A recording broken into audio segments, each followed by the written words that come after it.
All right, Mr. Mayor, we're ready to go live when you are. Okay, sounds good. Can you guys hear me? Yes, we can hear you. Okay, yeah, I saw it pop up there. All right, sounds good. We'll go ahead and call the meeting to order. This is a meeting of the Seldovia, regular meeting of the Seldovia City Council, Monday, March 10th, 2025. Time is 6:08 p.m. And we'll go ahead and do a roll call. Let's see, Langbart. Here. Barber. Here. Rojas. Here. Kennedy. Here. Peyton. Here. And Keithley. Here. All right, we have everyone in attendance tonight, full council. We'll go ahead and move on to the pledge. Heidi or Liz, if you can lead us off in the pledge, please. I pledge allegiance to the flag of the United States of America and to the republic which stands one nation under God, indivisible, with liberty and justice for all.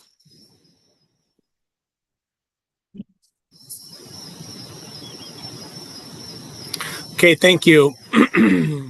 We have no excused absences tonight. Everyone is in attendance. Item D, agenda approval. And this agenda has already been amended to include item G1, which is a public presentation with prior notice. I'll go ahead and look for a motion to approve tonight's agenda. Mr. Mayor, I'll approve tonight's agenda. I will second that. Okay, we have a motion to approve tonight's agenda by Peyton. The second was by Langbart. Is that correct? Yes. Okay, with a second by Langbart. Any further discussion on tonight's agenda before we vote? Okay, hearing none, we'll go and vote on the approval of tonight's agenda. All those in favor, Langbart. Aye. Barber. Aye. Rojas. Aye. Kennedy. Aye. Peyton. Aye. And Keithley. Aye. Okay, motion passes with a vote of 6 in the affirmative and 0 against. That'll take us to item E, consent agenda. All items under the consent agenda are approved with a single motion, no discussion, and one vote. A member may request to remove any item for discussion and a separate vote. Items removed from the consent agenda will be placed under new business. Item 1, approval of minutes from the regular meeting, February 24th, 2025. Item 2A, ordinance 25-09, an ordinance of the City Council of the City of Seldovia, amending Chapter 18.20, definitions, Chapter 18.52, commercial business district, Chapter 18.24, zoning districts, and repealing and reenacting Chapter 18.70, land use table. Does anyone member wish to remove any item for further discussion at this time?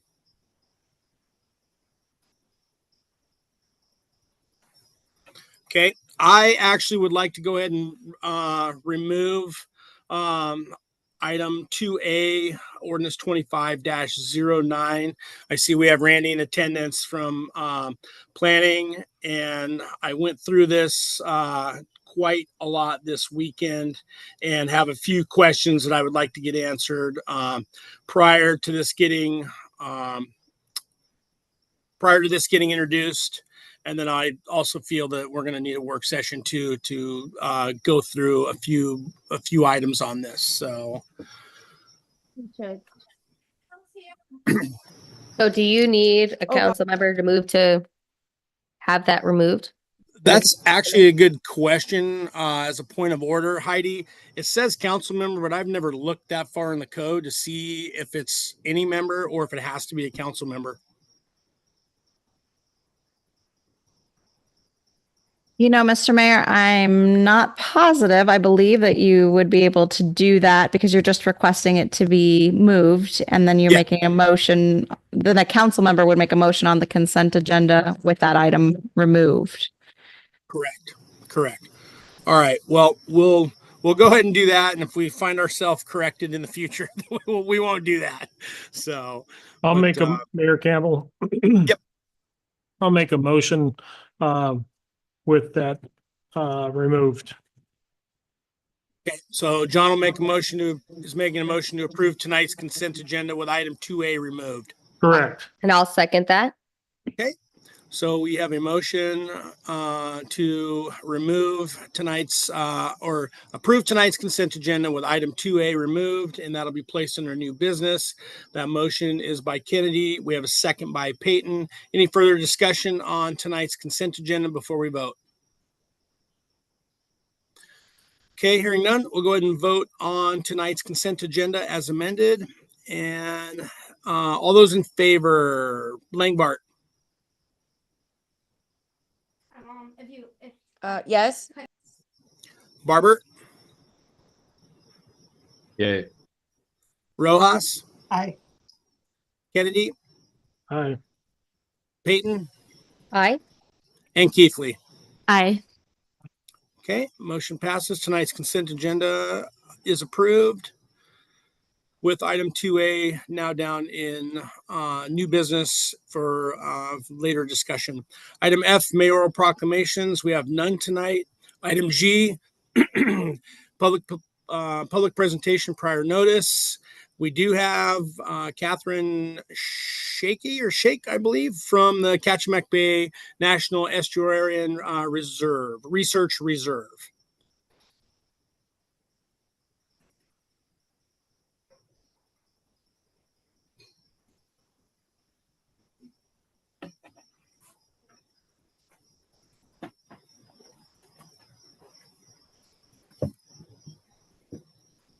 Oh, good evening. Can you hear me okay?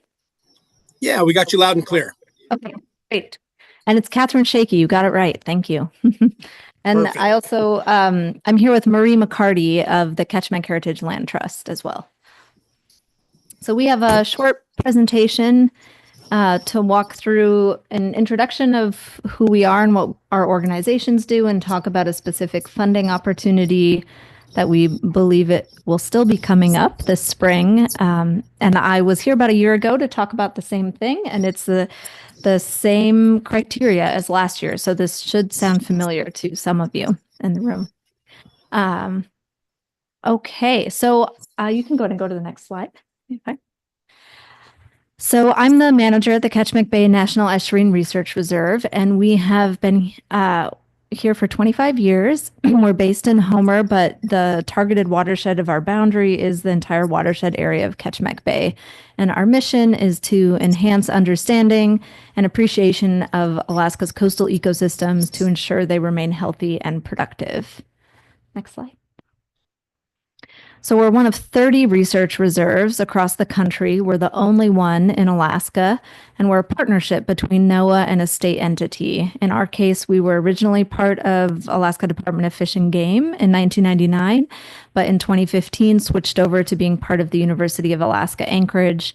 And today we're housed in the Alaska Center for Conservation Science, which is all about applied sciences, place-based science, and education. Okay, next slide. So here's the red is our boundary, but we don't own or manage any land. We're basically overlapping with the waters of Kachemak Bay and the state park land. And our projects, though, range outside of these boundaries. And so the watersheds that feed into Kachemak Bay and even the mouth of Kachemak Bay program and Nanwalek are considered eligible for the funding source I'll be talking about today. Next slide. So our 4 program areas are long-term monitoring, research, our coastal training program, and education. For monitoring, that includes weather stations and water quality stations. We have a water quality station at the Seldovia dock here, and that's measuring things like pH, dissolved oxygen, temperature, 1 meter below the surface, 1 meter above the bottom of the ocean floor. And then we also have a harmful species long-term monitoring program that we've partnered with a longtime Seldovia village tribe here, monitoring for invasive European green crab and monitoring phytoplankton for harmful algal blooms. And we have a lot of volunteers that support those 2 programs throughout Kachemak Bay. And then our research includes watershed ecology work. We have 20 years of salmon ecology work looking at headwater salmon streams and the importance of alders in the landscape and peatlands in the landscape for ensuring we have water for people and fish. And then we have our coastal training program designed to get the science and data we're collecting into the hands of decision makers like yourselves. But this is a two-way street too. So we listen to what municipalities and local government and community members need, and we try to answer the questions that they might have and fill data gaps. And then we have an education program, K through 12 education, but also we're a platform for internships, a high school internship position, undergraduate and graduate student programs. And Ingrid Harold is our education coordinator, and she's been coming over here for Seldovia Science Fridays on a regular basis. And we have a new website, ketchmekbayreserve.org. So you can go to that website and learn a lot more about what we do and sign up for our newsletter that comes out monthly just with updates on our programs. Next slide. We do have a community council that serves in an advisory role, and we have some open seats right now. So if you are interested in joining, we meet quarterly, and there's more information on our website. This is a screenshot from that. And there's an application to apply as well. So this is the mechanism by which we ensure our science and research and education and training is a reflection of community needs and grounded in relevancy to the people who live here. Okay, next slide. And the land trust. That is very small font. Okay. Hi, I'm Marie McCarty. I'm the executive director of Kitchener Heritage Trust. I've been there since 1997, so a long time. Our land trust, I love looking at the words as they come out weird. I think that's funny. Our land trust is 6 years old. It was founded the month before the oil spill. Yeah, so we're the oldest land trust in Alaska. There's 800 to 1,000 somewhere in there of land trusts across the country. So wherever you visited in the U.S., there's a land trust nearby, probably. We have a board of directors, and we serve the whole Kenai Peninsula. And we're based in Poop Deck Flats Log Cabin in Homer. So.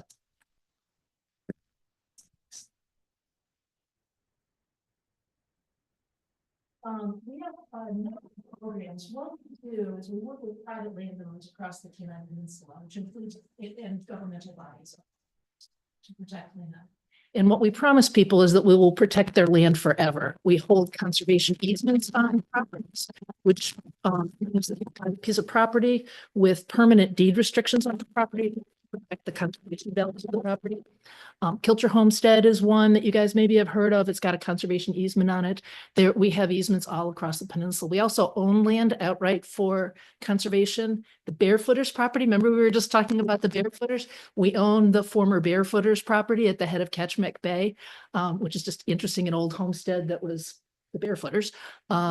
We have a lot of property on the Anchor River in a place we call the Anchor River Salmon Conservation Area, ARSCA. Isn't that a terrible name? And a terrible acronym, good name. We own land in a bunch of land on the Kenai River, all the way to the peninsula. Sorry. And we own recreational land. We own land for subsistence uses. And we facilitate conservation deals. So sometimes if you guys are interested in doing some land protection, we help you do it. We'll do the due diligence work for it, make sure it's, it doesn't have hazardous waste on it and there's enough birds and bunnies and all of that on it for you to want to conserve it. And then you might be the end owner. So that's pretty much what we do. Can you do the next slide? Just, for your older folks, remember when the slide projector things used to go bing? No, you guys are like, no, you guys, you remember, it was anyways, sorry. This one to you, back to you. Well, yeah, I guess. So we have for a long time to make sure that the research coming out about salmon headwater streams and the importance of peatlands in the landscape is incorporated into targeted lands for conservation. And we've been doing things like joint land 2 field trips, which I think I have another slide about. But this photo is an example of the peatlands mapped on the Lower Kenai Peninsula, and some of the research we've done showing that it's important to keep our peatlands wet and prevent them from drying out, which is a trend across the peninsula, because they serve multiple functions. Not only do they recharge our groundwater, but they're also, that groundwater is how nitrogen and carbon gets all the way down to our estuaries. And so it's important for baby salmon, juvenile salmon, and the insects that they eat as well. So you can go ahead and go to the next. Oh.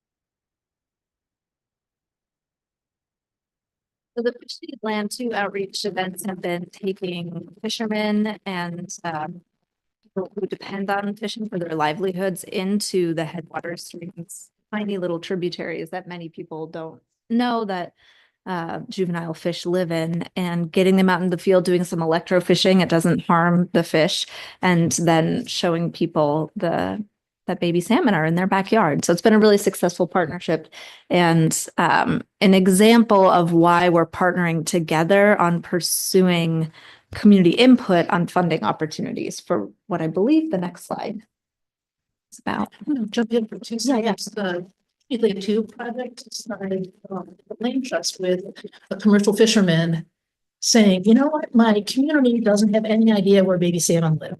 You know, so they're sort of up there somewhere, but they didn't have any idea. So we initially took them onto some land trust property, I don't know, 14 years ago. And a bunch of, they were having a community of women who were fishing, young women who were fishing, showed them baby salmon and talked to them about all the pieces of the stream that the fish need. And they were like, wow, I didn't know that, because they only know the big salmon, right? Because that's what they're all about. So that slide that you just saw was the Salmon Sisters with us, and the Salmon Sisters babies and whole families and stuff. And it was great. We took their whole crew last summer out to a piece of property and showed them the whole story. So we should take the city council sometime, maybe. Ooh, so, yeah. That's when the fish come back. Thanks, Mary. Sorry. No, that's great. So the National Research Reserve System has had access the last 3 years to bipartisan infrastructure law funding. And we, the first year, received a grant with the city of Homer to buy lands for their stormwater project and also design a stormwater infrastructure project just south of the boatyard on Ketchmack Drive.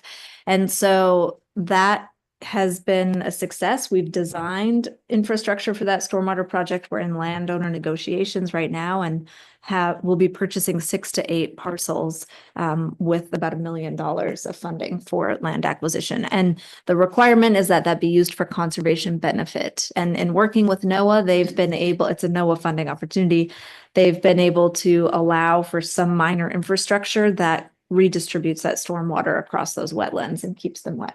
So that's a really good example of a project that qualifies well for this funding source, because not only is it helping the city with flooding issues and coastal erosion issues, but it's also protecting the waters of Ketchmack Bay, because that water gets filtered first through the sponge or the peatlands before it enters the water. And then it also is prime moose habitat. We know a lot of moose calve there in the spring, as well as bird habitat. And it also reduces further flooding by draining the wetland or having development happen and then dealing with more water coming across the landscape. So we have another round of funding that we will be in the next couple weeks here sending out a call for project ideas. It's just a Google form where you submit any ideas for land acquisition or restoration projects. We would love to see a project from Seldovia if there's one that surfaces. And Heidi and I've talked a little bit about this over the last year. And on this, I also have a handout that's an example of last year's call, and we'll be updating this. And I provided some to the city clerk there to pass around. But basically, the requirements are that the projects demonstrate significant ecological value. There's a demonstrated need for protection. So in land acquisition, they're under threat of development or they're of being sold. There's a clear public benefit. The lands will be managed and protected in perpetuity by a non-federal entity. and that it be located within the research reserve watershed boundary. So it doesn't have to be just the state park land. You can go to the next slide. So the way this process works is that after community members submit a project idea, then we have a committee of our Research Reserve Community Council that reviews all those projects and matches it with the funding opportunity, screens it basically to see which one is the best fit. We work with the land trust if there are land acquisition ideas and if you have any background on that, or do a quick look into details to see if it's even a feasible project. And then the community council decides which pre-proposals we'll write, and we can submit up to 3 each summer. So we also have, do you want to talk about the drinking water? Bridge Creek. Yeah. So right now, the second project we proposed was a land acquisition project in Bridge Creek by the reservoir in Homer, which is, you guys probably know, is the sole drinking water source other than people's wells, which are hit and miss in Homer because there's arsenic. Anyways, and so we put in a proposal maybe a year ago or 9 months ago to purchase several properties in that neck of the woods. We have landowner commitment to be interested in selling their property. And we're waiting for the decision back from NOAA about whether we've made it through the second round. So we'll find out in April. Mhm. So Yeah. we had pretty good success so far with this particular funding. Next slide. This is, the animation doesn't work. Well, there's a really nice picture behind this text box. But we talked about the Ketchmek Drive project. This is just the 3 categories of types of grants, and that's also in this handout. But land acquisition projects can be between $500,000 and $1.5 million each. Habitat restoration projects between $2 and $4 million each. And then there's also planning, engineering, and design for restoration projects at $200,000 to $350,000. Next slide. And there's no match. And there's no match requirement, right, which is great. Right.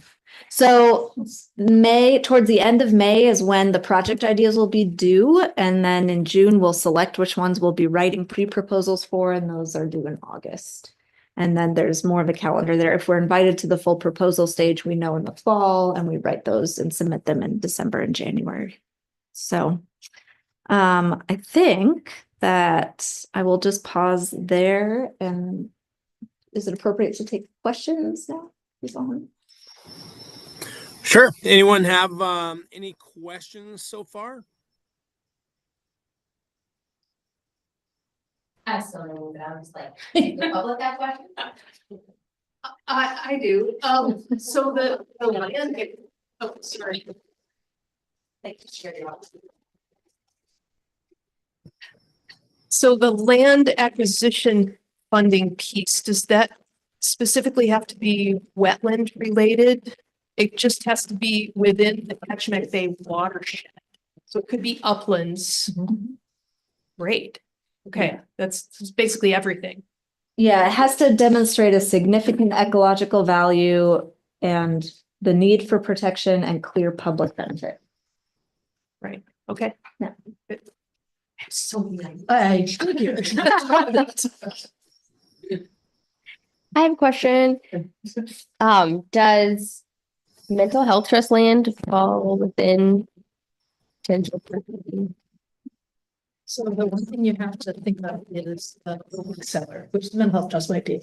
But that's a catch in all of this, is you have somebody that actually wants to sell. Right. And they need to sell for fair market value. So there's a whole appraisal review appraisal process and stuff. So it's been fair market value, which makes sense because it's not. Can I ask a question not related to land? I was wondering about the high school internship opportunities. Is that something somebody from Seldovia is qualified for? How does? Oh, yeah. We should talk to Ingrid about that. She's just been advertising in the high school on the Homer side, and we had one high school intern for almost a year, and I don't know if she's gotten interest yet, but I'm sure we could get creative in thinking about how to do something over here. Yeah. I think that's. Oh, I have one more question. So I think that I, via Stephen, submitted some properties for consideration. But in letting people in the community know that this is an opportunity people who own properties connected to water or whatever. Obviously, we can present them with information that you guys have available to the public, but is this also it says that you guys don't own the property, so I am not a tribal representative. I am not asking as a tribal representative, but just as an example of a landowner in our community, if the tribe or the city had land that they were looking to see conserved, they could bring that plot to you and say, this is a wetland or this is a marsh that I am noticing a change in and would like this for consideration, but they wouldn't have to relinquish ownership of that. So there's sort of two routes. There's, they could sell Mm-hmm. through this process, willing landowner, sell through the process. We could also arrange for purchasing a conservation easement, which you buy the development rights, but the person still owns the land. But then the development rights are restricted with the deed forever. Does that make sense? So that's an option. And the values are different. The value of a conservation easement is the difference between it being unrestricted and restricted. Right. I do have a quick follow-up question for that, which might be a bit too nuanced for tonight. But if that were the way somebody went, information gleaned from that plot, the local data, is that available for general public use? Anybody can look and see what you're collecting. Yeah, great question. So with our water quality data that we collect regularly, that's available in near real time. So you can log on to a website there. If you go to our catchmcbayreserve.org website, we have a page and links so you can see that. Yeah, great, wonderful. And then project data is available, and it depends, like when we're in the middle of a project, we try to make data available, but sometimes it's not available until the end of a project. But all of that is archived on our website, where we have links to papers that then reference where data is. We've just had so many different types of projects and monitoring, but oftentimes like a data management plan is a requirement for these grant proposals. So if you wanted to do long-term monitoring on a piece of land that you were acquiring, we could include what that might look like. Perfect. So data sets are Publicly available. Love Yes. thank you. It's the right answer. Yeah, right.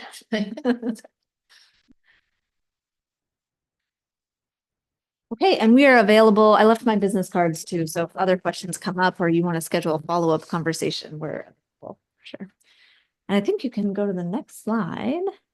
Okay, here's the fun. I mean, this is all fun, but this is the fun part.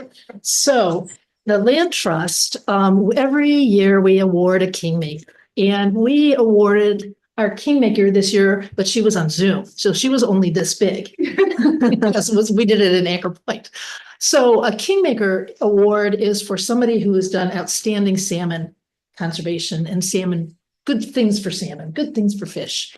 And Cindy Mom's just the talk of the town over our side, probably on this side too, as being somebody, you got to know her. You need to know her. She's amazing and good energy. And so we awarded her this award, but we didn't give her the swag. So here you go. You got a kingmaker. It's not a crown, but it's cool. And you got a t-shirt. It's weird and not fit, but it's cool. Oh, that's great. So you guys have, I mean, you know this, but you have an amazing, wonderful person in your community and our side of the bay. I shouldn't even say it that way. The other side. The other side, the other side. Those people, you're great. So thank you so much.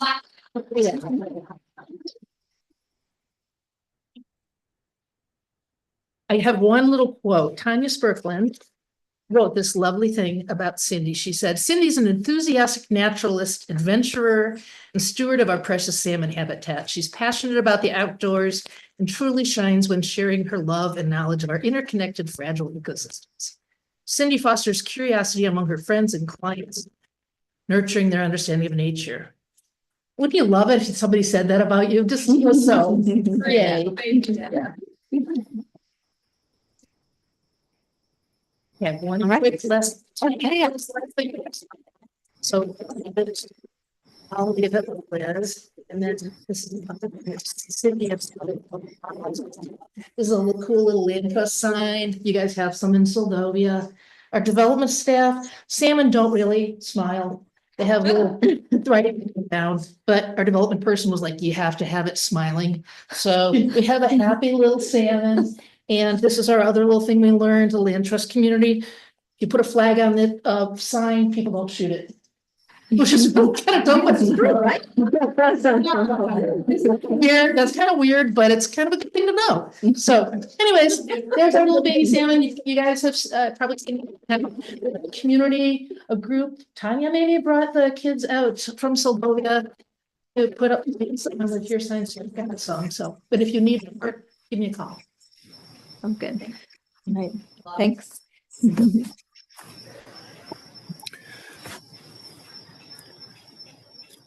Well, thank you guys. We appreciate your presentation. That was great. And yeah, I think going forward here, we've got a little bit of time. If any council members, anyone from the community or the administration has any ideas on a project, piece of property that might fit this criteria, and where we might be able to participate in this funding opportunity, that'd be great.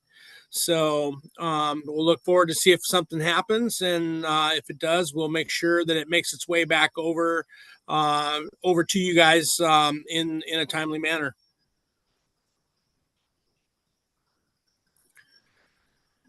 All right, with that, let's see here. We will go down to item H, public presentations for items not on the agenda. Liz, do we have anyone signed up this evening? All right, can you hear me okay, Mr. Mayor? Yep, we got you loud and clear, Laurel. Were you picking up a fair bit of gurgle out of the chambers in Seldovia? Yeah, I you think guys it's are just low running bandwidth. Low Yeah, the bandwidth.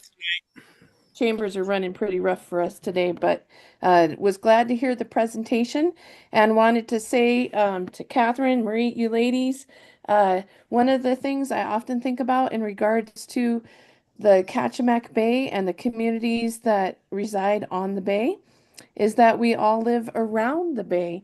And once you live around the bay, you never become centric to yourself. Rather, so if you're in Homer and folks live across the bay, then that's putting the bay as a barrier or a boundary between the two communities. But if we all live around the bay, wow, we're all a part of it together. So, folks do come to our communities and provide incredible services, and it may seem like I'm coming across from Homer to your community to help you out, but yet we all are blessed to live in the richness of this land and this place. And so that's just the philosophy I carry, is that we're all privileged to live around the same bay. Well, Mr. Mayor, I wanted to just share some things that are going on right now on the Kenai Peninsula. It's spring break. And so in the community, we've had activities going on for kids, just some things to keep kids occupied while they're out of school.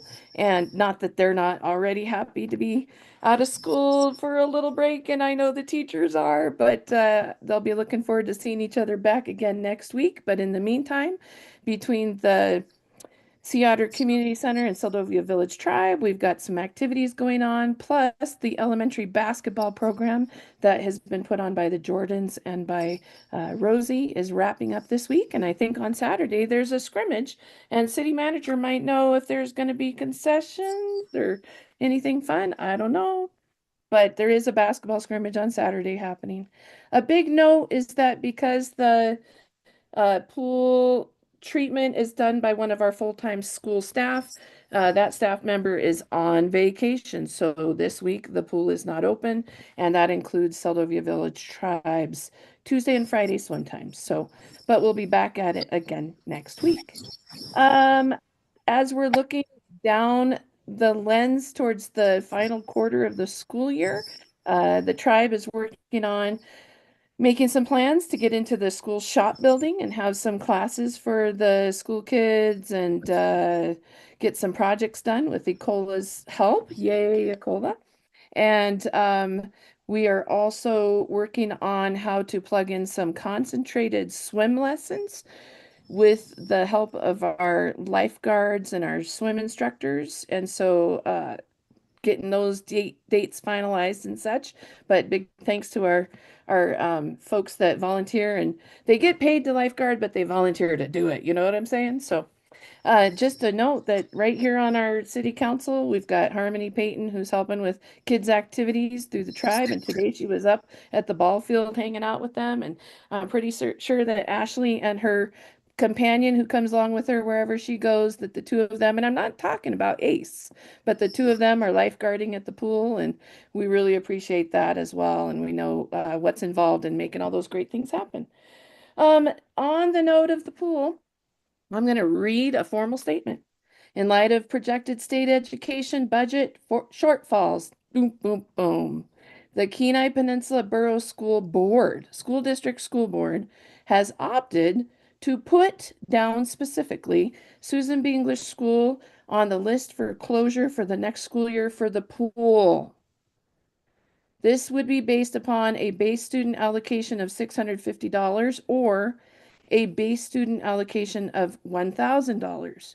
So they are presenting two budgets based upon those two BSAs in which they would have the Susan B. English School pool closed.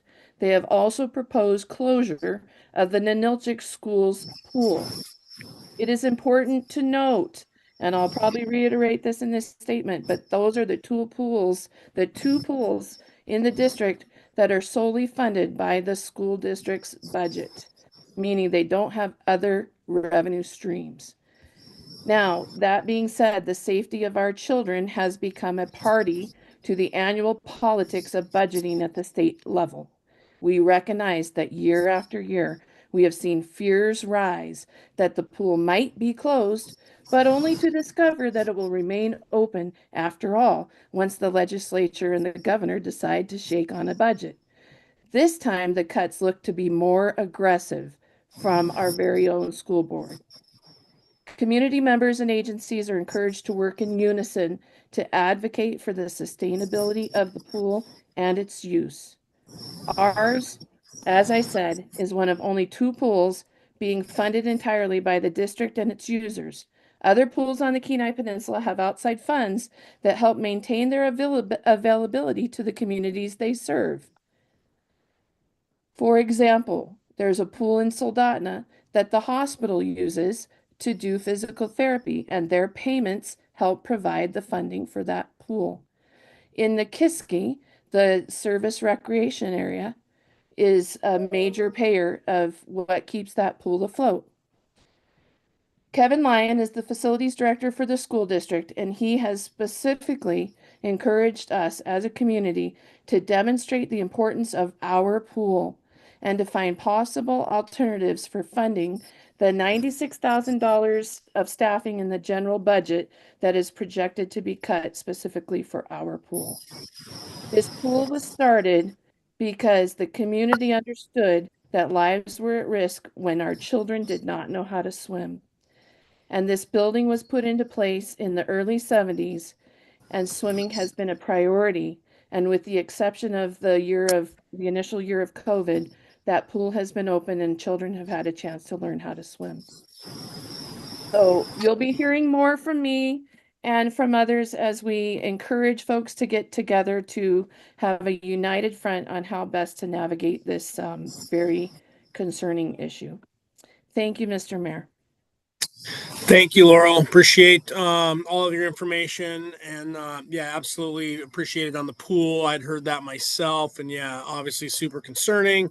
Looking forward to some meetings in the future here to explore opportunities across the community to find out what we can do as a community to keep our pool open. So thanks for keeping that in the forefront, and I'm sure there'll be a lot more here as we continue to work our way through the budget cycle in Juneau. Mr. Mayor? Yeah, go ahead. Well, we have both Laurel and Vivian on the line. I have a quick question. If either of them, Have we ever done any sort of like partnership swim lessons with Port Graham and Namwalek? Did they have a pool of their own? Mr. Mayor, if I may. Yeah, go ahead, Vivian. No, they don't have a pool, but we have had them come over and participate in during the school year at different times, and then during the summer they've come over. But at a minimum. And if it helps, just for general knowledge, for some years now, we have not had the access to the pool in the summertime. So it's predominantly during the school year. And I know that this year, the end of May is the end of the pool for this season. Right. Yeah, I was just thinking about, we have saved our sports teams many a year by partnering with our neighbors on the other side of the hill here. I think that potentially there's an opportunity to invite them over, and I don't know. I feel like community partnerships are a good way to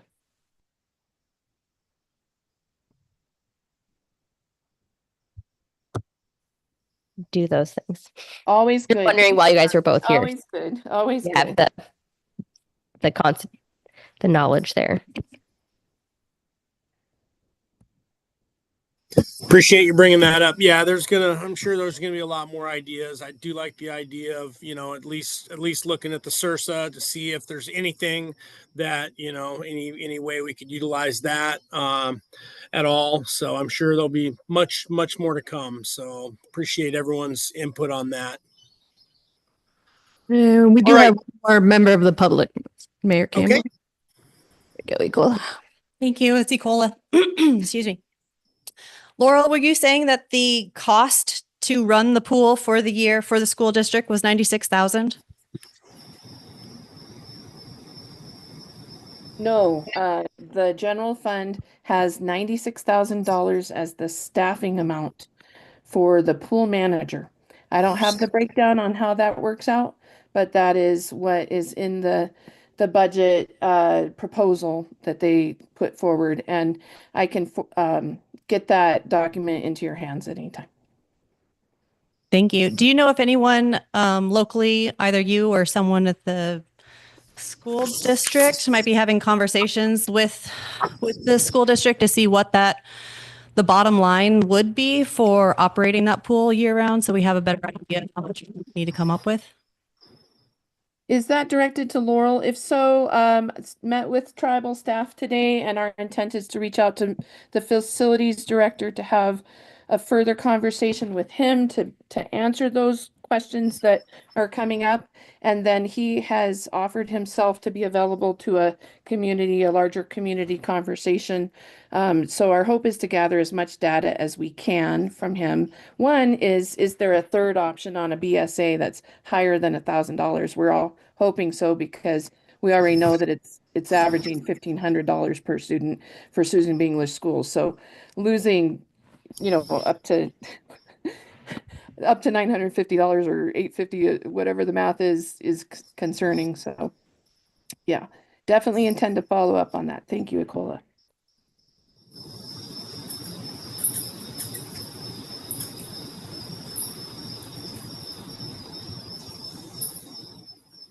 Thanks, Laurel. Appreciate the tribe looking into that.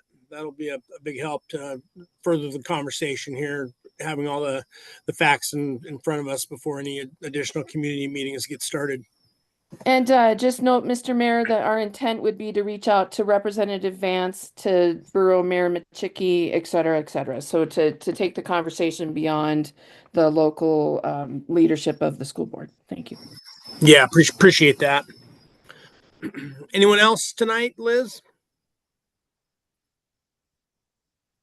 No, Mr. Mayor, I think that's it. Okay. All right. Appreciate everyone's comments. All right, we'll move on to committee item I, committee and advisory board reports. I don't see any listed. I assume that's still the case, Liz. Yes, that's correct. Okay. Item J, administrative reports. Item J1, the harbor report, and this is a monthly written report. And Mr. Mayor, if I may? Yep. I did hear from the harbor master. She is on personal leave and will be light duty here later on this week. But she did come into town today to hang the flags because the new spotlight is up at the harbor, so that the flag can remain lit all night long and up as long as weather is in good condition. So she encourages you guys to drive by and see it. Cool. Thank you. Let's see here.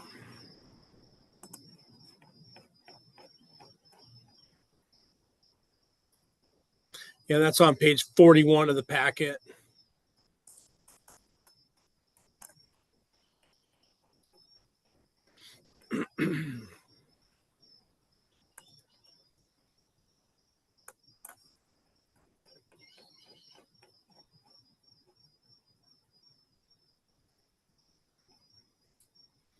Does anyone have any questions on the monthly written for the Harbor Masters report?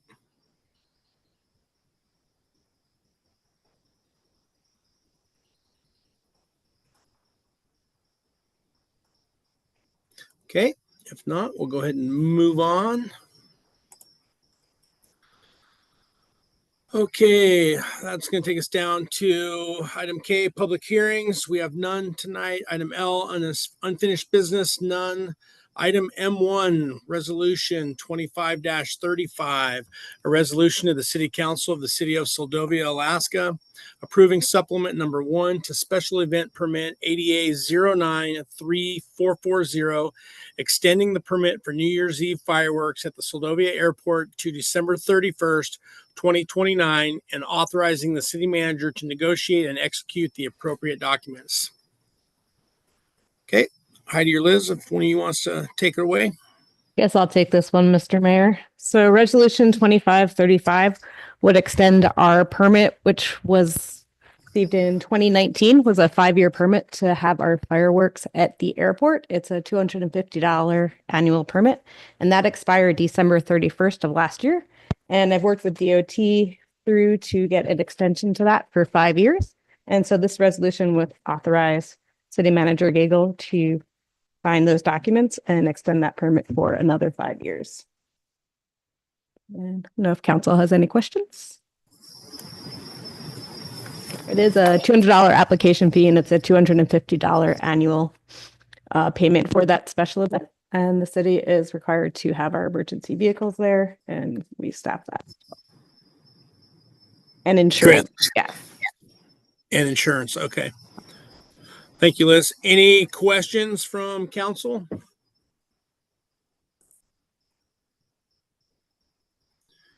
Regarding resolution 25-35.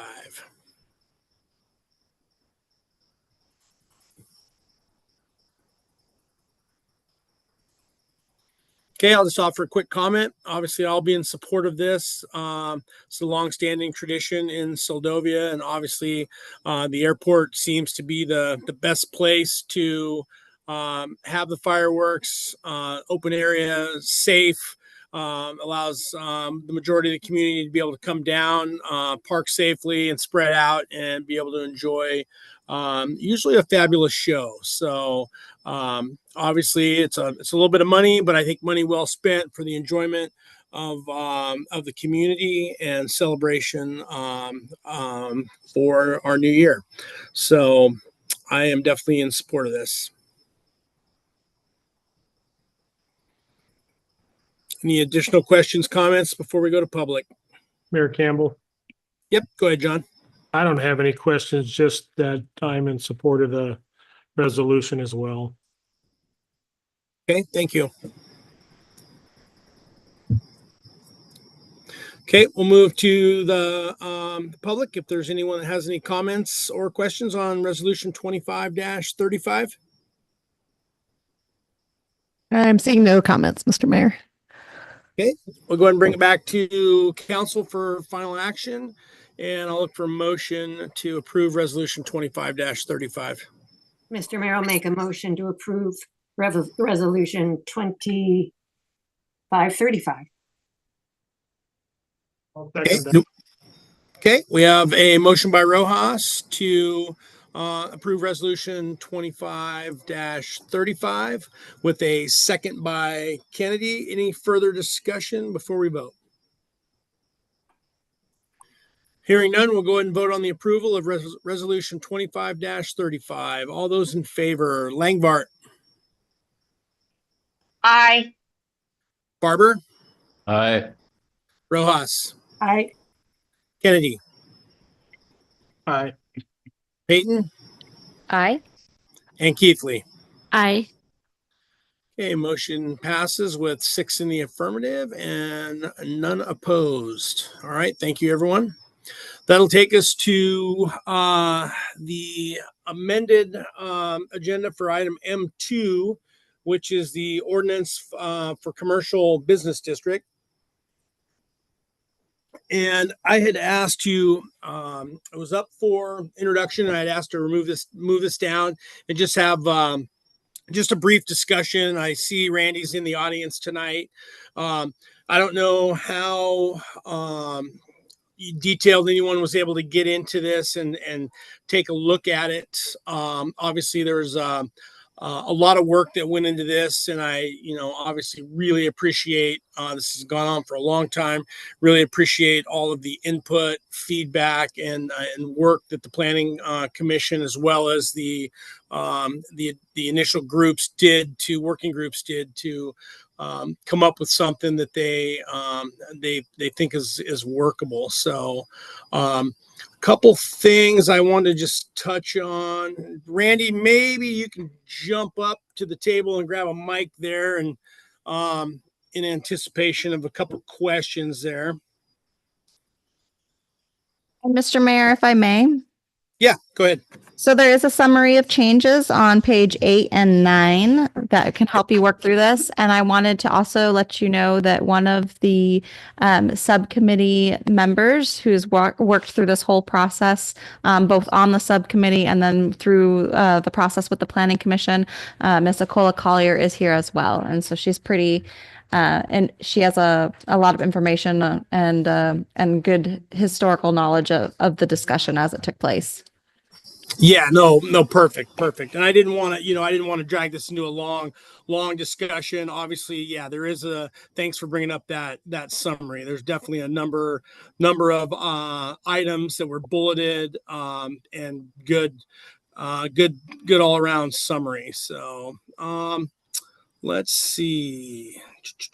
Let me start. So, obviously, one of the first item I noticed is that the let's see. So lodging now is an approved and that's on 33. Lodging is a short-term accommodation is now a permitted principal permitted use. And so from what I understand, I know we've had quite a few changes. The wording's changed. Some of the definitions have changed. In a sense now, I guess that there was nothing before that addressed that outright. Is that correct?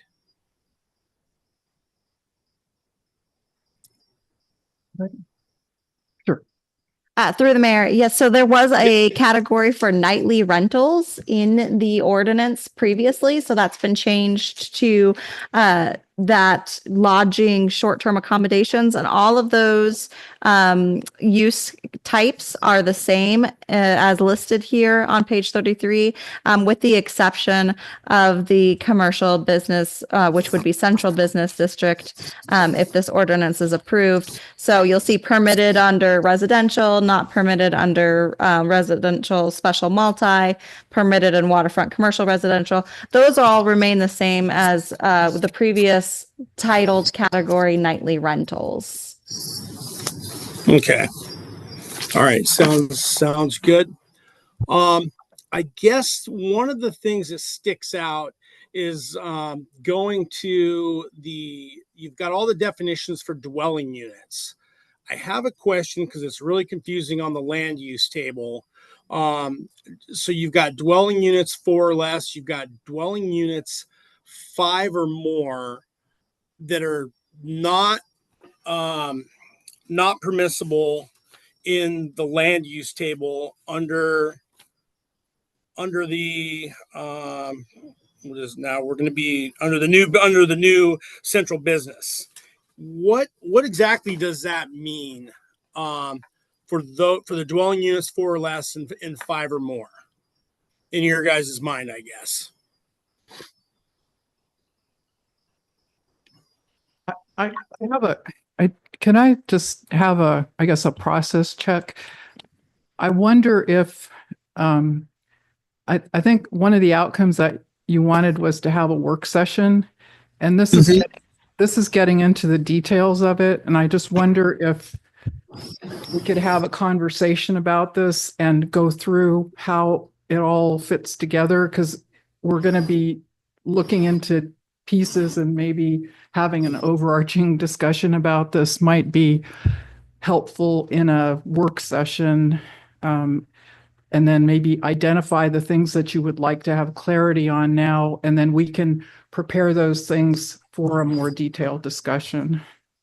Well, this one's simple for me. So basically, it comes down to I'm just trying to understand it because I wasn't privy to any of the discussions, and I'm just trying to get a general idea of what the thoughts are. So dwelling units have to have kitchen facilities in them. I'm gonna let Heidi talk to the specifics, and then I have a suggestion on just an overall way forward. Okay. Thank you. Yes, through the mayor. So there was some discussion on this, though not a lot. And really, it came down to the difference between what was considered a commercial facility of the 5 or more versus a non-residential facility. And these definitions were not changed or updated in any way, shape, or form, or these land use types. They are already in the code as they stand now.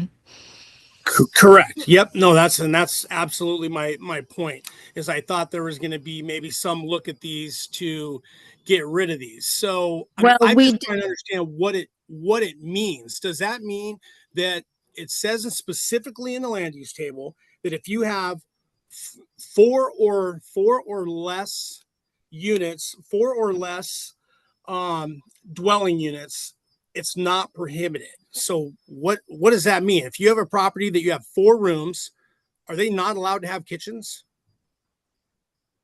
I mean, that's what I'm trying to understand. There's multiple facets where a business fits within the land use table. That's where it gets confusing to me.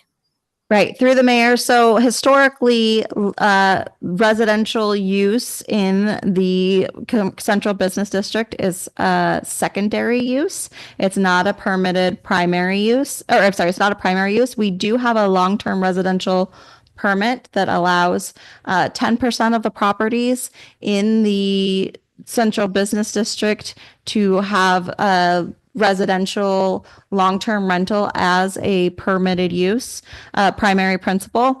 But at this time, that is limited, and historically, residential use in that district has been limited, which is why there's a whole separate category for attached residential or attached multi-residential, which is a secondary use in that district. All right, that didn't exactly answer my question. So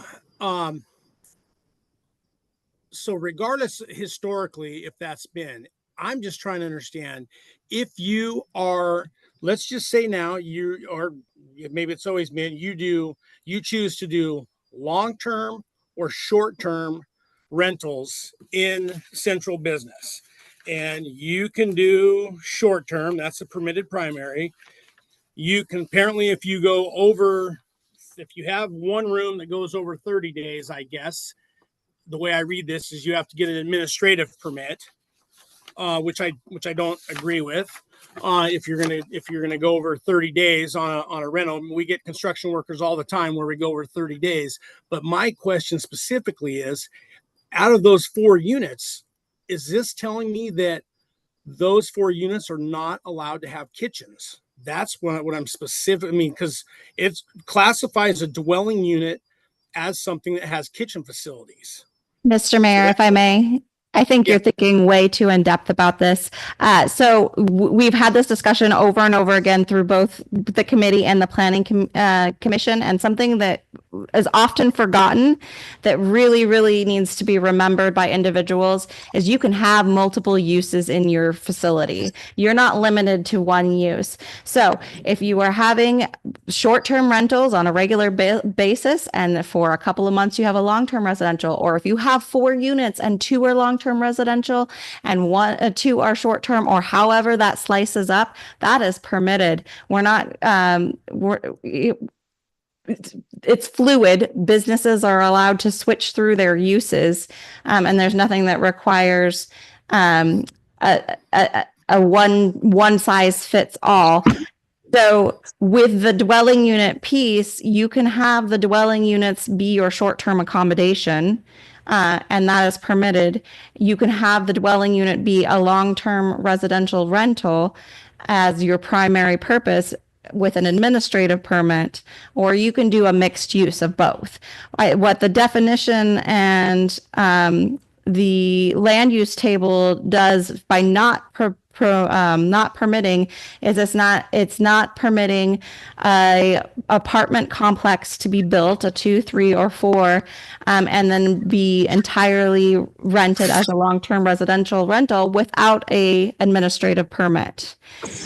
Can be addressed or looked at if you would like, but it is more fluid than just a one business type or one model building. No, absolutely no, and I get that was actually a comment, a note that I had put down, and I'll be submitting a notes before we get to the work session. But yeah, one thing under the purpose statement on 18.52.020, I would actually like to have the words multi-use as part of that purpose statement. Whether it's multi-use is referenced as or referred to as common use in this district, or it's encouraged. So because that's the key to this whole thing. Almost every single business in this district is multi-use. So I guess my point is, I personally don't think, I mean, if I'm still confused over this, then we didn't quite go far enough, in my opinion, to address that piece of it. I just don't think it belongs in the land use table. I don't know. It just confuses the whole thing. When I read that, I'm just looking simply at the definition, and I'm looking at whether I'm using it as mixed use or not. It doesn't seem like, I mean, it seems that's like more of a definition than a use. And I know they're kind of intertwined as you go through the table, but I guess I'm hoping that maybe some of the other council members will take a look at that, see if maybe it's clear as a bell to everyone but me. I don't know.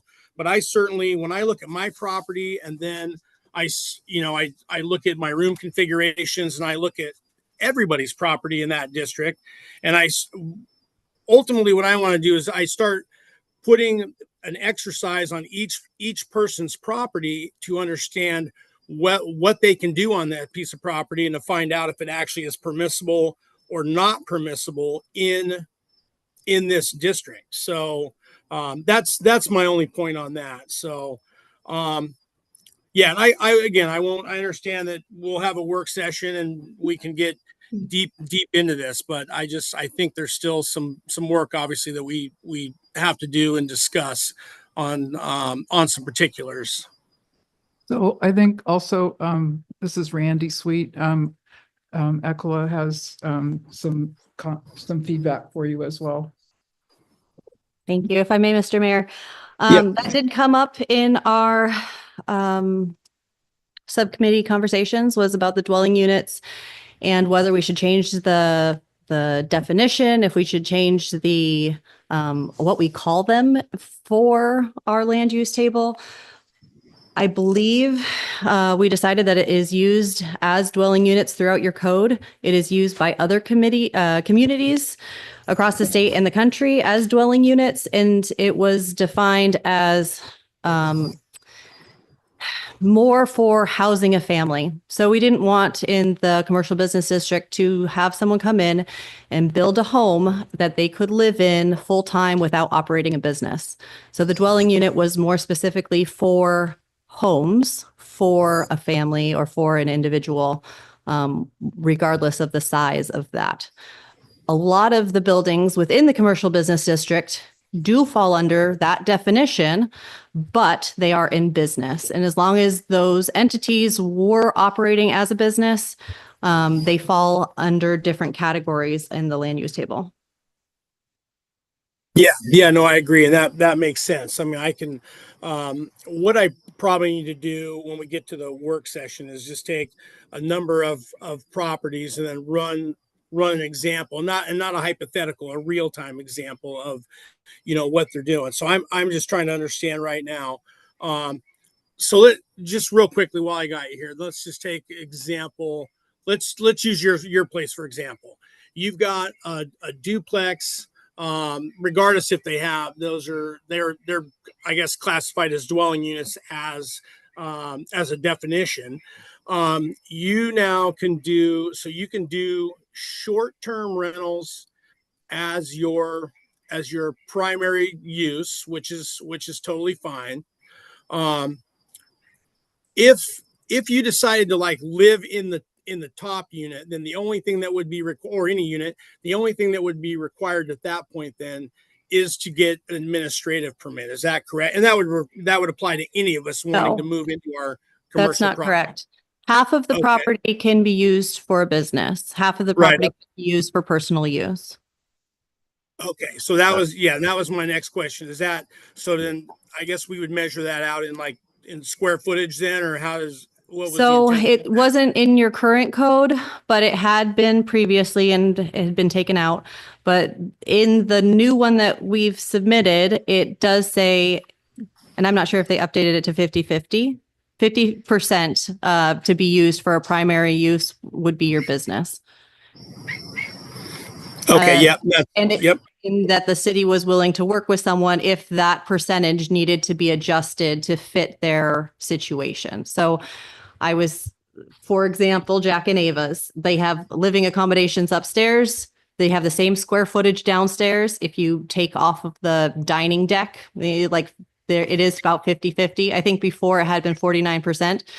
So our conversation was, if it is the exact same upstairs and downstairs, are we requiring a business to take away 1% of their square footage to accommodate what's in the new code? So as long as the majority of the building, the 50% is utilized for a business, then it's falling within this new code. Okay, and then that's where it would be permissible for a person to basically live there. Correct. And through the mayor, if I may, if it helps to think about it, as because that district has that business purpose, they should always fall under something else. What would happen is if they had a dwelling unit, a duplex, a triplex, a fourplex, and they were living in it, and then they had another family living in it, and multiple families living in the building without any kind of a rent or business, that would not be permitted. Gotcha. And that makes sense. And that's why, so when you've got dwelling unit attached residential for this business, it's listed as secondary, as is a dwelling unit attached multi-residential is also secondary. They're listed as secondary rather than AP. So you don't need a permit anymore. Right. So the permit is only if you like, for instance, if you took a Cola's business and she lived upstairs and then downstairs she was renting it as a long-term residential rental, she would need an administrative permit for the long-term residential rental because that's her primary purpose. Right. Okay. But and those not for living there. Living there is secondary. That's always permitted as long as you have a primary purpose. Correct. As long as that is permissible. Okay. Sounds good. And then, okay. All right. Well, yeah, those are making sense. Yeah, I I think- still am just so if I just wanted to also, another part of our discussion was we're really trying to help support businesses and to not be bureaucratic with things, and as far as the percentage, and if some of the buildings are not exactly there might be a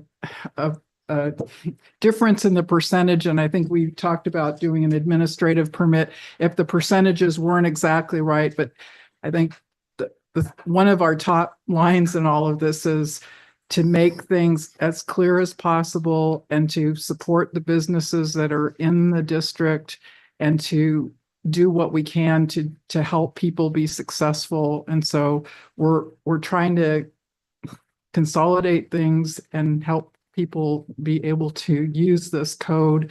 And then hopefully that eliminates some of the penalty stuff that was going on, or so it's really trying to help move things forward so it's effective and streamlined. So that's any rate. Thank you.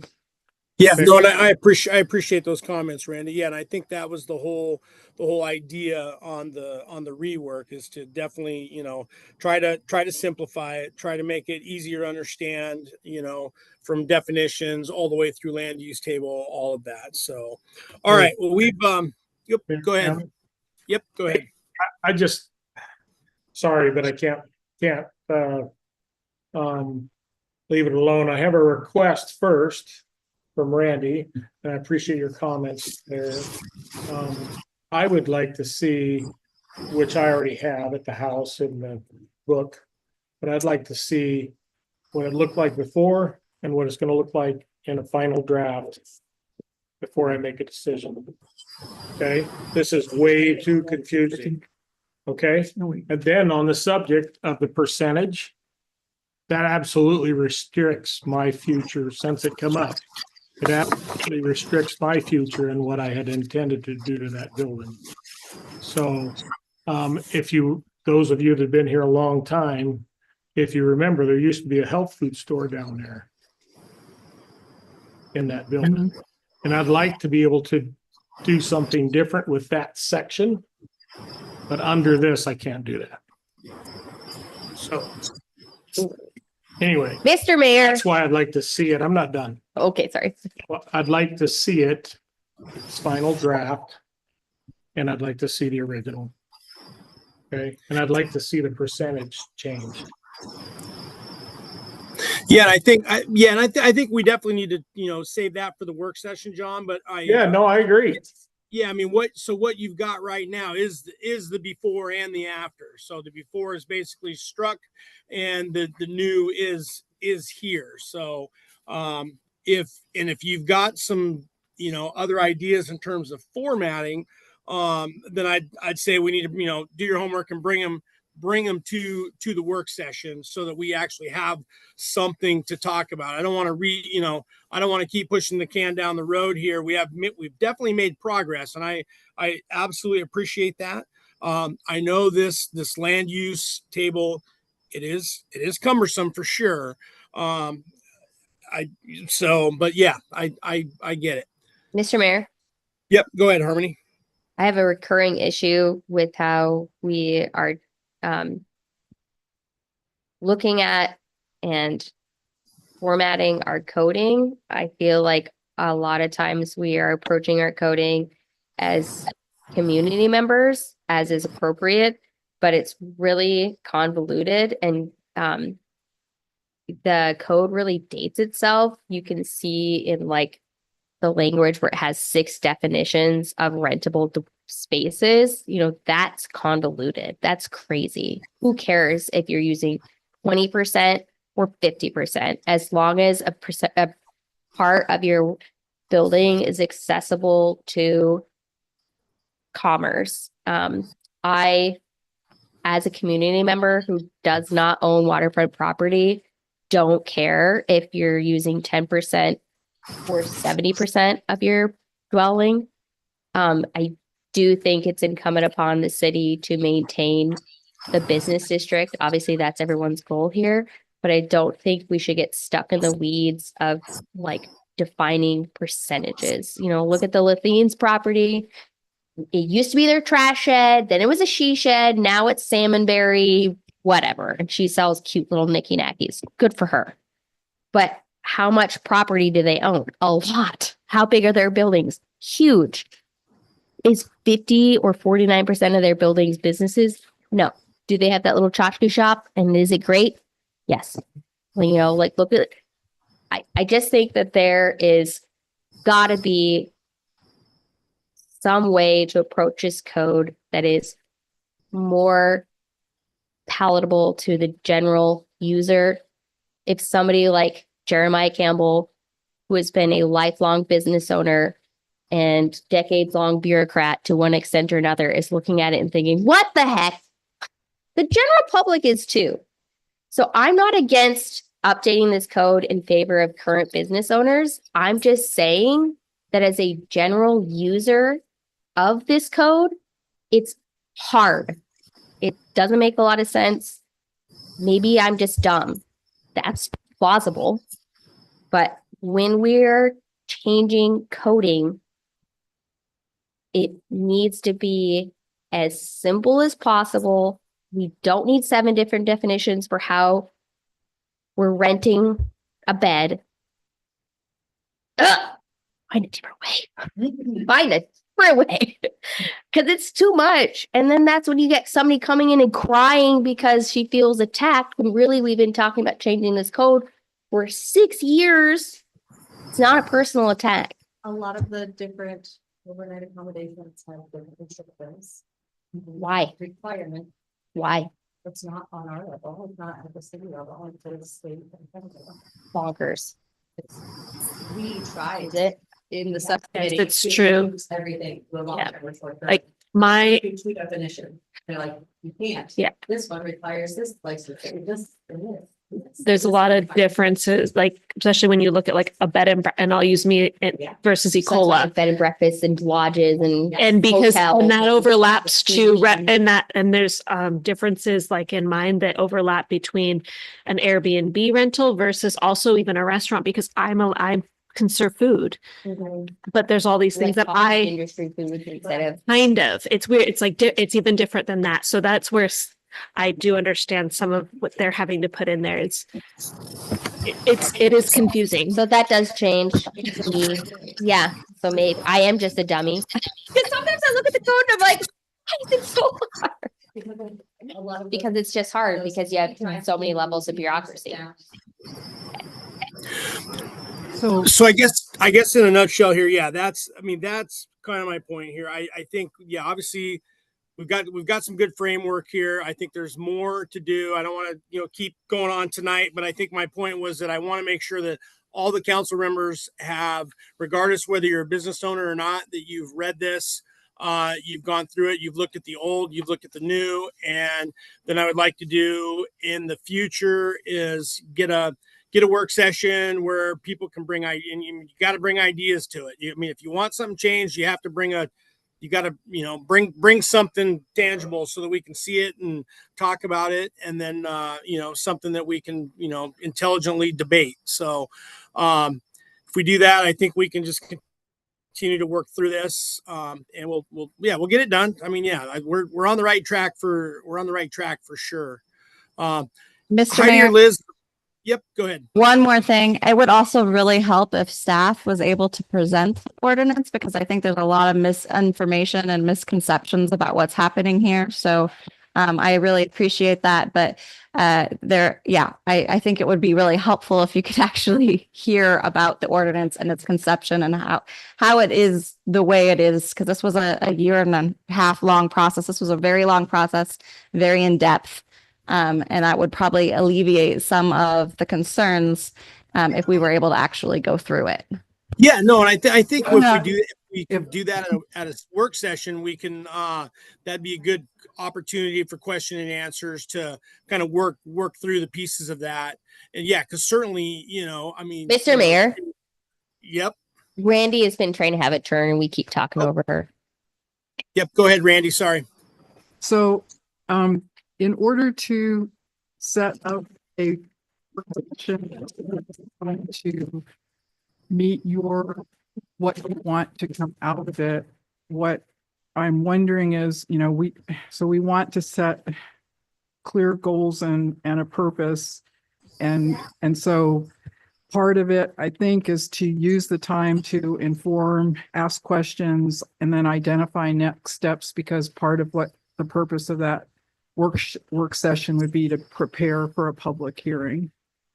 So today is the day that this ordinance comes to you as a notice, and then in the future, should you choose to have one, then we will have a public hearing. And so the way this all is happening, as far as the code itself, there are 4 sections of the Seldovia Municipal Code that contain recommendations for change. And so that includes the commercial business district. There's a section of code that deals with the commercial business district. There's the land use table.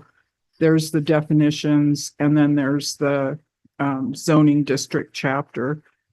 And then there's some cross references to other codes that haven't been changed, but there are cross references. So one thing might be like how you might want to go through it. Is there an order to going through those things that would be helpful to you? Do you have a preference? But basically, having us, staff and commission, provide, sorry, anyway, that's kind of one chunk. And so out of the subcommittee, there were 31 consensus recommendations. And so those things the code has been updated with those consensus recommendations. 5 recommendations out of that were not, and so those can be explained. And then we had 2 additional recommendations, and one had to do with the lodging that we talked about, and another one had to do with setbacks, which was more of a continuous improvement that fit into that. And so in terms of what we might use to help you get grounded and then provide your advice, and then what you think needs to come next, there's some, we had a sort of an overall briefing that used a PowerPoint. That one was kind of gave you an overview of the recommendations. And so we can use that to update. We might want to look at the charter, because that's kind of what the agreement was. There's a memo from the city manager. There's before and after. I'm thinking probably about a 2-hour session would be that way. It's not rushed. We can go through everything, explain it, and have time for questions, and then get your judgment on what needs to happen next. It might be that there might need to be another work session. I don't have a good sense of that, but that way we can, and then that way we can proceed and then have a good public hearing. I guess, so my question for you is, does that sound like a good approach? Is there anything else that we could set it up so that the discussion would be helpful? Yeah, I mean, I think it makes sense to where we have a very poignant agenda, to where we just don't go nilly-willy. And yes, we'll have to make sure that we stay on track, and we're not all repeating ourselves time and time there, because there will be a lot of information to get through. And I think, like Heidi said too, let's understand, quickly go through, understand the history, and whether it's her presenting or you presenting, effectively like you just did. So we have a little bit of the history, and then we can just move through break the sections down, quickly move through them, and see where there's heartburn or not. And if someone does have heartburn, they need to bring, bring some sort of idea forward so we can discuss it at that meeting. And hopefully we can get through everything. If we still have battle royale, then we'll have another work session. If not, then we can move it. If it's close enough that we can move it to a regular meeting and start looking at taking action on it, then great. So yeah, I mean, I don't think we have to completely gut it. I think it's just understanding it a little bit more for everyone so that we're all on the same page, and then a few nuances need to be discussed and worked through. Mr. Mayor, Yep, go ahead, Jack. in all fairness, I think that all the commercial property owners, we should have some of their input because they're the ones that are directly affected by the ordinance. Residents, I mean, they're making decisions for the people that are doing business here. So I think that it'd be good if we could get their input before we decide on this. Well, that requires they have to show up at the meeting. So over the last, this has been going on now. This work session, if we can get their input, is what I'm. Yep, they'll be invited. Absolutely, it'll be open. It'll be open to the public. They will be invited, and hopefully, whether if they can't be there, hopefully they can submit comments. And we'll have that opportunity before we, long before we ever approve this thing. There'll be multiple opportunities again, and all of the meetings that have been going on at the planning commission level have all been open meetings to the public. So there's been ample opportunity, obviously, for a lot of business owners, any business owner, any member of the public to participate and weigh in. So, And through the mayor, all of the Yep, business owners were also invited to the subcommittee, and quite a few of them participated. Yeah. Yeah, so we've had good input from a lot of the businesses, and like I say, we're close. We just need a couple things to understand a couple things and get everybody on the same page. But the goal is the same. Make it less restrictive, more business friendly, and better overall for Seldovia. So, Heidi, as a point of order, should we just go ahead? Do we need a motion to go ahead and then introduce this to keep the ball rolling then, or what's the appropriate way to keep this moving for the next meeting? So, Mr. Mayor, it sounds like there may be some changes that come out of this. I would recommend that you guys make a motion to send this to a work session. And then from that work session, you guys, once that's done, it can come back and be introduced in its final format. Okay, so we'll get it a little cleaner before it's introduced then. There are changes you can see, yeah. Okay. Yep. Nope. That's what I was curious about. So, okay. All right. Let's see. Is there any more questions or comments from council before we take any comments from the public? Okay. Liz, is there anyone from the public that wish to weigh in or comment? I'm not seeing any, Mr. Mayor. Okay. Sounds good. All right. We'll go ahead and bring it back to council, and I'll look for a motion then to move this to a work session to be determined here at a later date here once we figure out everyone's availability. Mr. Mayor, Yep. Go ahead.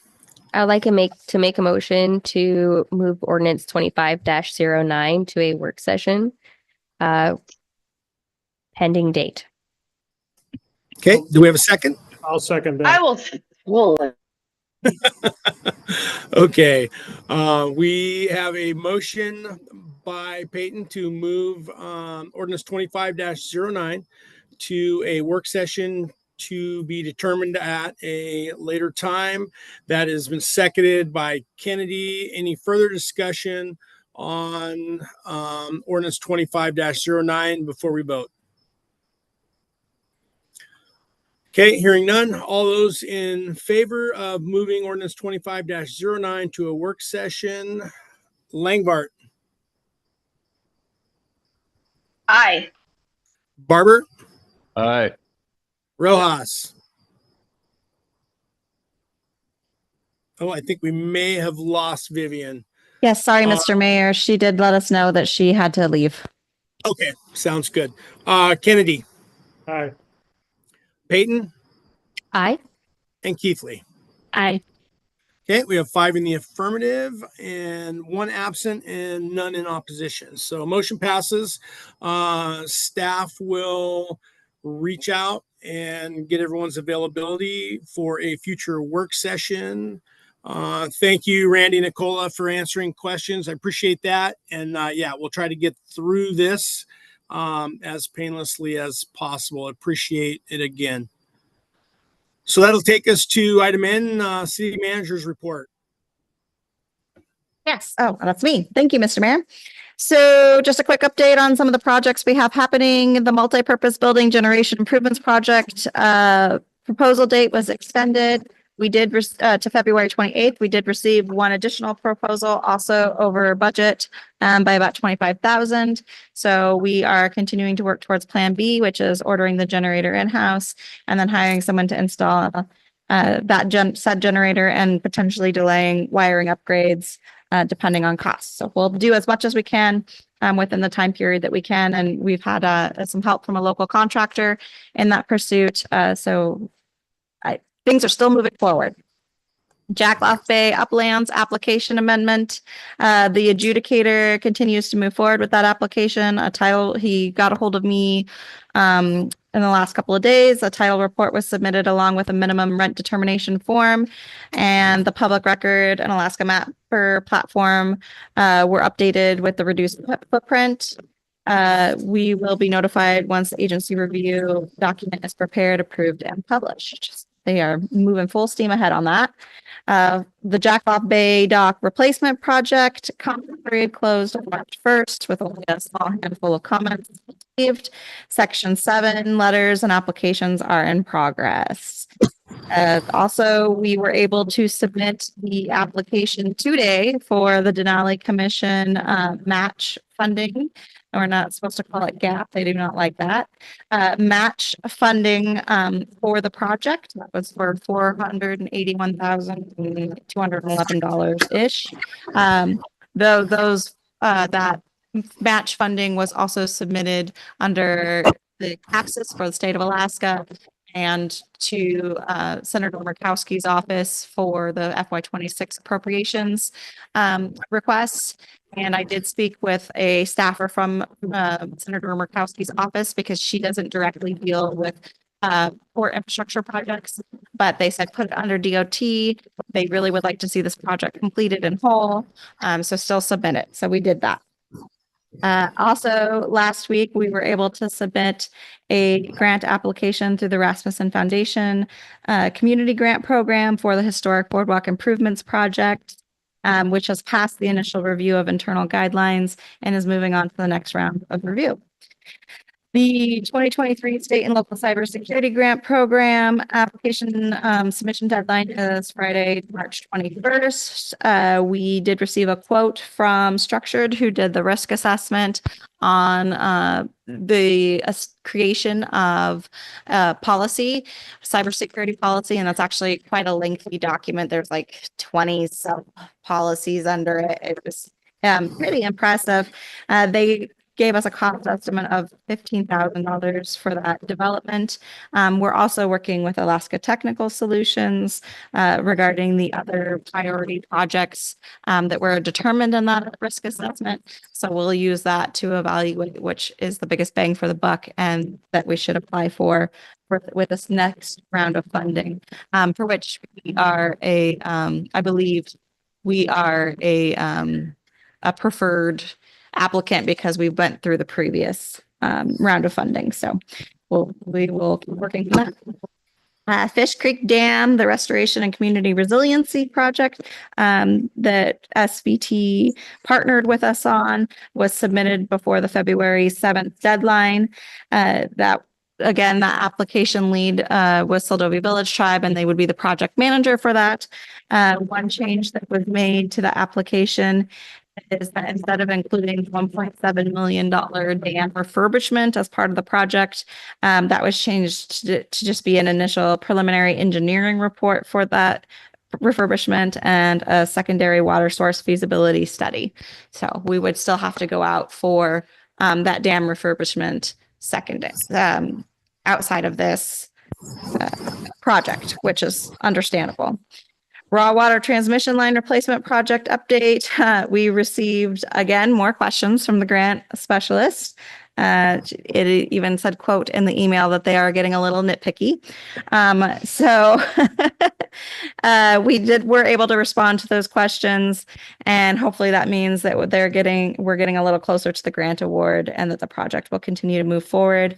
On an aside, Greg McGee with the RCAC, who helped with the technical assistance for this project for writing this grant application, is also assisting us with helping write the RFP for the design build for the project. I already mentioned that the CAPSIS requests and the FY26 federal appropriations requests were submitted by their respective deadlines. So looking forward to hearing back from those. We know that we have Catherine Shaky here and her counterpart. I also wanted to mention that I was able to attend their KBNER meeting. They had an annual meeting on Friday in Homer. And it was just, I can't speak enough to what a really cool room it was with very knowledgeable individuals and a lot of connections to Seldovia. It was really cool to see that there was representatives from Seldovia Village Tribe, Michael Opheim, who was formerly with Seldovia Village Tribe, and Stephen Payton for Seldovia Village Tribe, I should say. And then our NOAA partners that we see out at Kasittna Bay Lab, Brett Higman, just some really, Willie Dunn, our assembly member, was there. So it was just a really cool a group of people that are putting their thinking hats on how to work, how this program can work for the community and in the community. So I look forward to hopefully being able to attend more of those in the future. Local government specialists, you know that they are here. So a good reminder that there is a training tomorrow on roles and responsibilities, Open Meetings Act, and quasi-judicial responsibilities. That'll be held at 3 p.m. in this room, and we are promising light snacks. So we'll see how that works. Employment vacancies, we do have a little bit of an update. We've had this Public Works Operator 1 and 2 position posted for a while. David Botero has interest in coming on as a part-time employee, how do I want to put that? Permanent part-time employee. And so he started at the end of last week working up at the water treatment plant with Radzi, who's going to be taking some time off here this summer. And then he'll start picking up some public works things. That way, because Amanda's going to take some time off, so he can help fill in for Amanda while she's gone. And then Radzi will take some time off so he can help fill in on that capacity. And so far, so good. So we're hoping that works out. Budget cycle work sessions. This is just a great reminder. Well, it looks like we need to update it to include another water and sewer discussion. And then we need to find time to have a work session regarding the ordinance. So whether that looks like, a couple extra Mondays or Wednesdays, we'll be getting a hold of you guys to see what your availability is. And then everything else stays fairly status quo. Okay, great, Heidi. Thank you. Any questions or comments for the manager tonight on her report? Mayor Campbell. Yeah, go ahead, John. Back to the Fish Creek Dam. Did I misunderstand that? Were you referring to the water dam up above versus the? Through the mayor. Excellent question. Yes, those two kind of got convoluted. So the project is to remove the Fish Creek Dam.